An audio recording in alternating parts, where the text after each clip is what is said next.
All right, my loves, welcome back to another episode of the Energy Expansion Podcast. Today's episode is for you if you're wanting to expand your network through networking. I feel like that can be a little bit of a loaded word without feeling weird, pushy, drained, awkward, all of the things. I'm diving into this today because we've had some recent episodes where I've been sharing recaps of my experience at various live events. And the way that I'm wired, I am an extrovert. So we're going to weave in today different perspectives and strategies, both for extroverts like myself, introverts like a lot of my loved ones and clients. And we're even going to be touching a little bit on human design. But here's the thing. Even though I'm an extrovert, which means I am energized by being around people, can I tell you a little secret?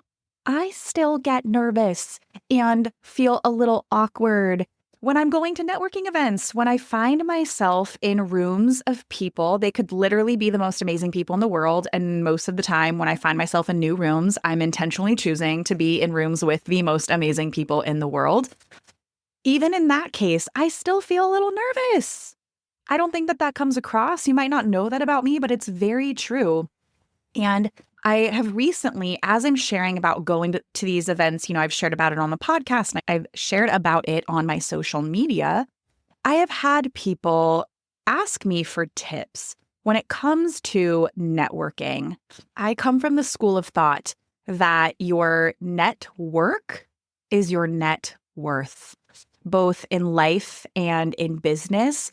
There is a power. There is nothing more powerful than the relationships that you build. So being really intentional with how and with whom you're spending your time and your energy is really important, and placing an emphasis on connecting with new people and cultivating the relationships that really matter most to you.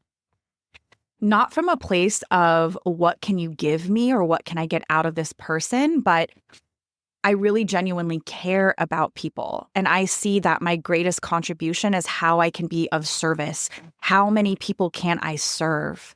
Right. And when you lead from that perspective, there's something really magical that happens where other people are drawn to you when you are leading from such a true, authentic, heart-centered place. And so today I'm going to break down some of my favorite and also really simple networking strategies through the lens of mindset, energy, intention, and aligned action. So let's dive in. Something that I don't think most people realize is the magic of any networking event or in-person experience actually happens before the event. There are certain things that I do well before I ever get into the room. Why? Because your energy is what leads the way. And so before I go to a networking event, before I meet up with friends, before I have an important conversation, before I do something fun with my family, I like to set an intention. I like to ask myself, what would be my greatest desired outcome from this thing, right? I just gave you a whole slew of examples, but for the sake of today, we're really going to stick with soulful networking and networking events, live experiences when you're actually physically in the room with new human beings, okay? That's what we're really honing in on today. And so in this case, you can ask yourself the day of, many days before. One of the events that I talked about recently was the energetics of business, where I knew I was not only going to be in the room for 3 days with some business besties and people I've known for a long time, but lots of people I'd be meeting for the first time. And also, because I knew I was going to be stepping onto that stage, there was a depth with the intention setting and getting really clear on the energy that I wanted to bring. I mean, weeks and months in advance. That's not normally what I do if I'm just going to, pop into a networking event to shake some hands and exchange some numbers and have some fun conversations. So maybe the morning of or the day before, asking yourself, what's the energy that I want to bring? What is the energy that I want to embody while I'm in that room? Are you going to that event just to connect and have fun conversations? Do you want to swap some information with people to potentially collaborate with? Maybe you're going to be in a room where there's some dreamy, soul-aligned clients. Think about that. If you were to have a dreamy potential client standing in front of you, what's your plan? Do you want to grab their Instagram information? Do you want to hand out a business card? Are we still doing business cards these days? No judgment if we are. I haven't carried around business cards in a really long time, but there's different types of digital business cards. Usually I'll grab their contact information, whether it's a phone number or I will connect with them on social media, and then I'll follow up with a voice note later. Maybe you just want to go to be inspired. Your intention can literally be, I have no expectation. I'm going to go to this event. I'm going to walk into the room with an open heart, and I'm going to let God, universe, spirit guide me. And maybe your intention is literally just to trust yourself and to trust who you're guided to speak to. One of my all-time favorite prayers is from a book called A Course in Miracles. It's a really cool spiritual text. I was going to say biblical. It's not actually biblical, although there's references to God and Jesus. It's separate from the Bible. But there's a portion of A Course in Miracles where the author has a prayer, and it's, God, where would you have me go? What would you have me do? What would you have me say? And to whom? So perhaps while you're on your way to the event, you're praying that prayer. When you walk into that room, you really emphasize on that last part. What would you have me say and to whom? And notice where you're intuitively guided. So there's that. Your intention must come first. And this starts well before you're in the room. And this is what's going to set the tone for your overall experience. I also want to recommend that you prepare your energy. There are practices that you can tap into, such as breath work, meditation, a mantra, a prayer, just like the one that I shared with you. You can also have your own hype ritual as a way to prepare your energy. So I have a hype song. It is called Set a Fire. It's a worship song, and it's so good. And whenever I am preparing to do a virtual event, to lead anybody, to lead anything, or if I'm on my way to an in-person event, I will play that song, and I love it. It just does something in me. You could also leverage simple tools like affirmations and I am statements that help you tap into the power of your own energy. A couple of other things that you might want to consider before you're going to the event is just doing a quick heart check and mindset check-in. Remembering that you're not here to impress anyone, you're here to connect from your heart. So getting out of your head and into your body, and remembering that you don't have to wear a mask. You're not here to perform. The greatest gift that you could give is your authentic self. And so those types of reminders are going to be really helpful.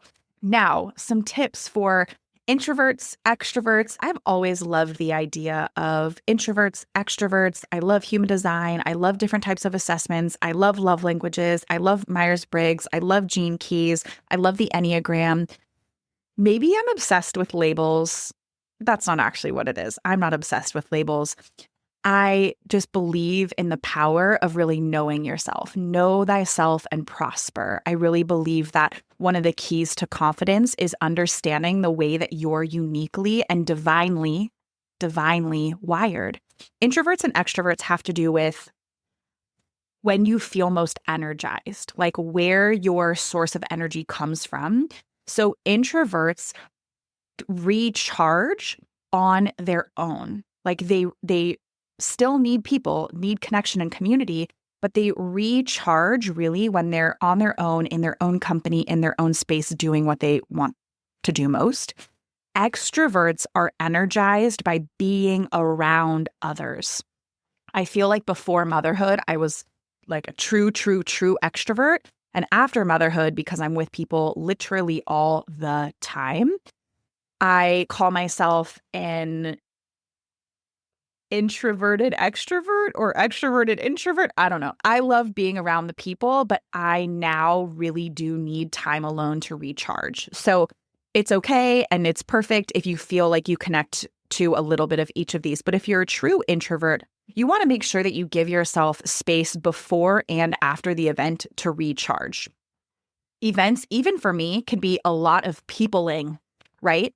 And so making sure that you have space calendared before and definitely afterwards to recharge in ways that feel really good for you is going to be important. And for my introvert friends out there and clients, I love you so much. You don't have to connect with every single person in the room, my love. It doesn't have to be like speed dating. You can affirm to yourself or set the intention that your goal is just to connect with 2 or 3 people and to connect with those 2 or 3 people on a really deep level. Your focus is going to be on quality, not quantity. Okay. So for our extroverts, it's really important to make sure that you anchor into intentionality. Remember how I just said speed dating? For extroverts, it might be you walk into a room of 100 people and you're lit up and you want to meet with as many of those people as possible. That doesn't necessarily have to be how you do it. Welcome in a sense of depth. Let yourself really, truly connect to your people and keep that intention that you set before you went into the event close by, like top of mind in your heart, and make sure that you're paying attention to where your energy is being received. So now that we've covered part 1, which is before the event, realizing that your energy and your intention leads the way, let's talk about what happens when you're in the room and ways to let connection flow in really natural, authentic, and aligned ways. So number 1, presence over perfection. People are there to connect with who you truly are, not some perfectly polished version of you. So let yourself be in the moment. How can you do that? Make eye contact, be aware of your body language, employ active listening, like really hear what people are saying. We're not listening to respond, right? Which is when we're listening and we're thinking, okay, when they're done talking, I'm going to say this, this, this, and this. No, we're actively listening. We're really hearing the heart of what they have to say. And when it's our time to speak, we trust that whatever wants to come through in response will. That's how we get out of our head and into our heart. Lead with curiosity. Oh my gosh, curiosity is so magical.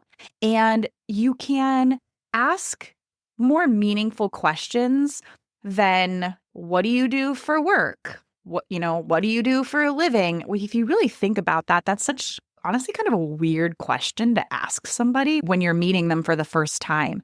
So asking them questions like, what's lighting you up right now? What's bringing you the most joy? What are you most excited about this year? What are your big goals for this year? I love choosing a word or a theme for the year. And so I'll often ask people, like, do you choose a word or a theme for the year? I'm curious, like, if you do, what's yours? What inspired you to come to this event? Those heartfelt questions are going to open up really powerful, potent conversations more than just leading with, what do you do for a living? In part 1, when we were talking about things to consider before the event, we spoke quite a bit about energy, and that's just as important when you're actually in the room. Let your intuition really guide you with who to talk to. And if you're connecting with somebody and the energy just feels off, that's okay. Your goal is not to be liked by everyone. You don't need to be everyone's cup of tea. This is an opportunity for you to practice really honoring yourself, your energy, who you are, by being your most fully expressed, unapologetic, and magnetic self. And when that does not feel like it's being received, you can just bless and release. And also some mindset reframes or really powerful perspectives to carry with you throughout the event is just affirming, I know who I am. I know what I do. I know who I serve. I know that what I have to offer is valuable and important. I know that people want what I have. I know that my voice, my gifts, and my story matter. I'm here at this event to be a mirror, a light, and a magnet for aligned connections. Maybe rewind this and listen to that part a few times. Can you feel the power of that when you really let that wash over you? And just like we were talking about in part one, the before the event, make sure that based on that intention you set, you know what you want while you're there. Prepare to whip out your phone and communicate to people. I'm so excited to be here because I'm looking to collaborate with people. Don't be afraid to share what your goals are. And one of my favorite things to do is to say, what is it that matters to you most right now? What do you want more than anything? And how can I support you? Is there any way that I can support you right now, this week, this month, this year? Lead with that. And then what naturally happens is there's an opening for you to then say how you want to be supported.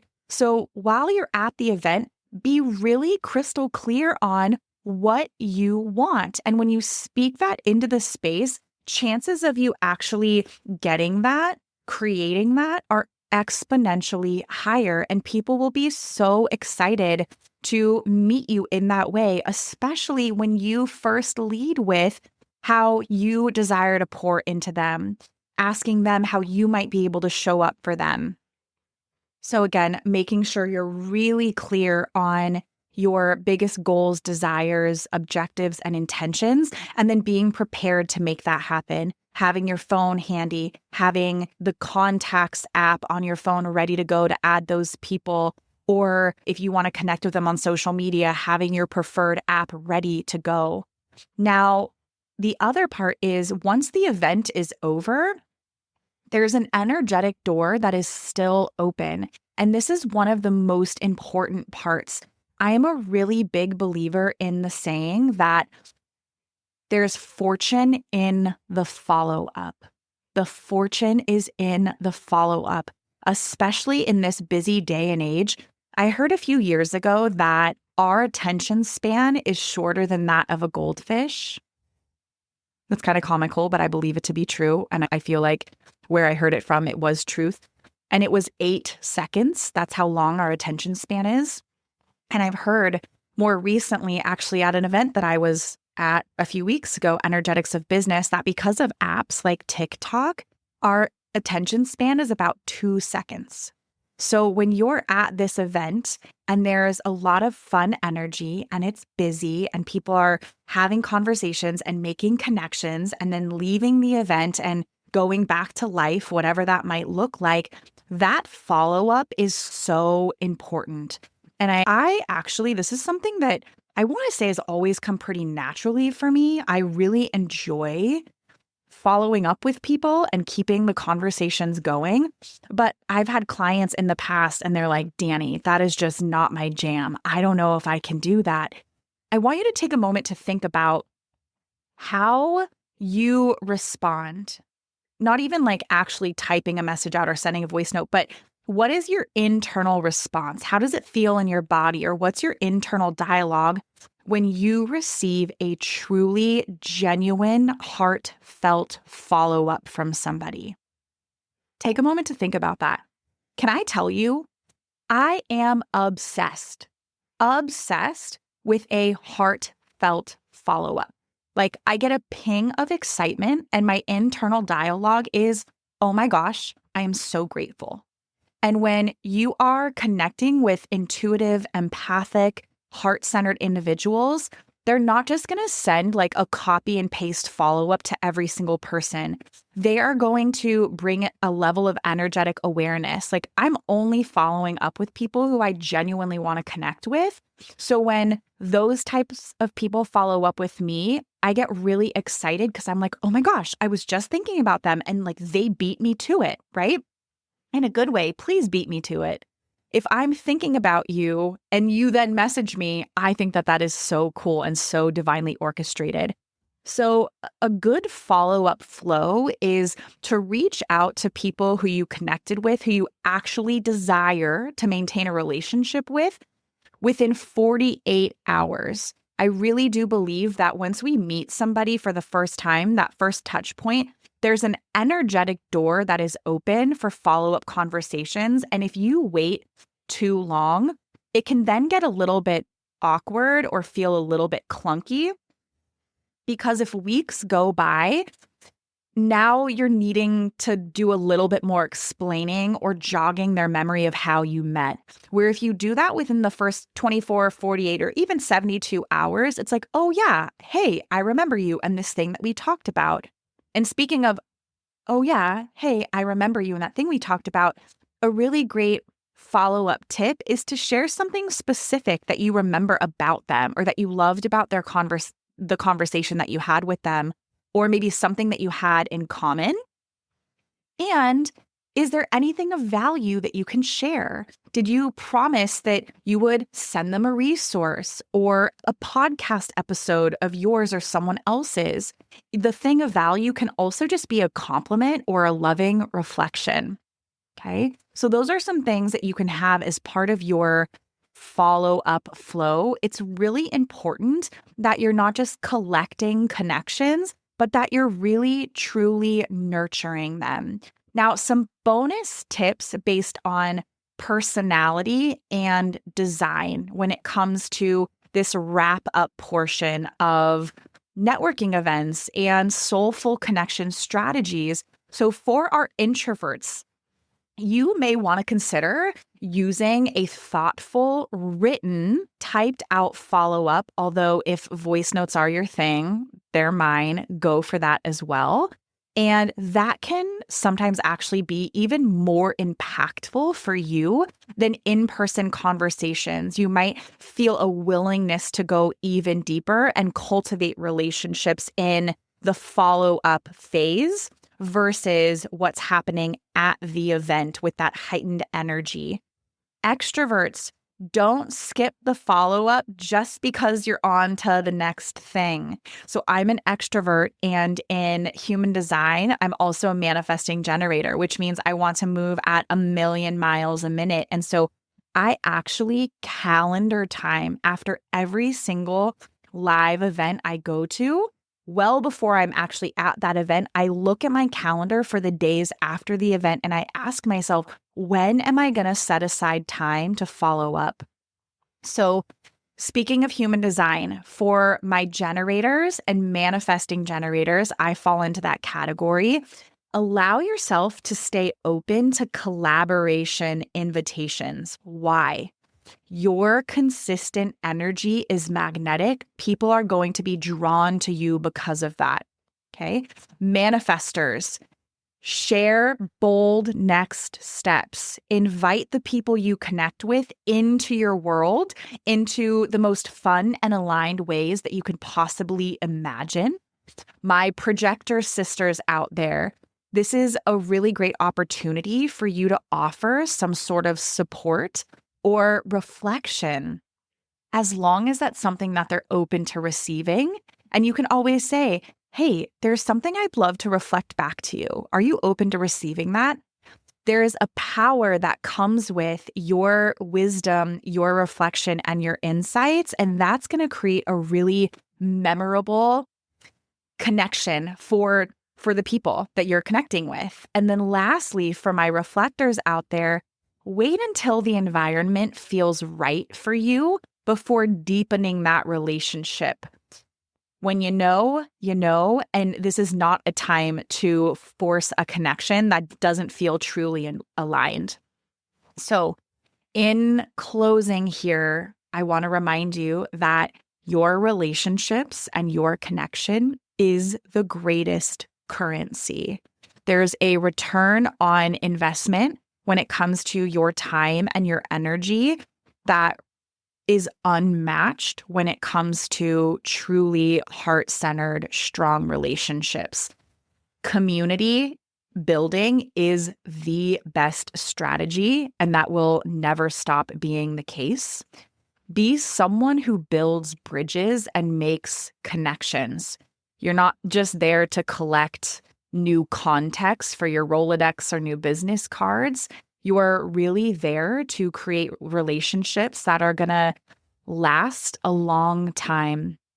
One of my favorite mantras, something that I like to come back to again and again, is the divine truth that you are the answer to someone's prayer. There's someone, and not just one person, but lots of people out there who are in need of the exact thing that you have to offer in the exact way that you offer it.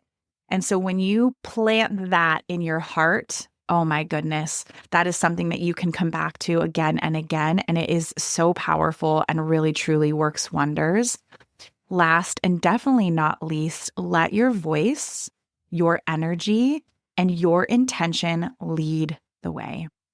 So if you've loved this episode, if you found it helpful, I would love for you to DM me, share your favorite takeaways, maybe share it with your biz besties, and let me know, do you have any of your own go-to networking tips, or what are you taking away from this episode? I can't wait to hear from you, and we'll see you on the next one.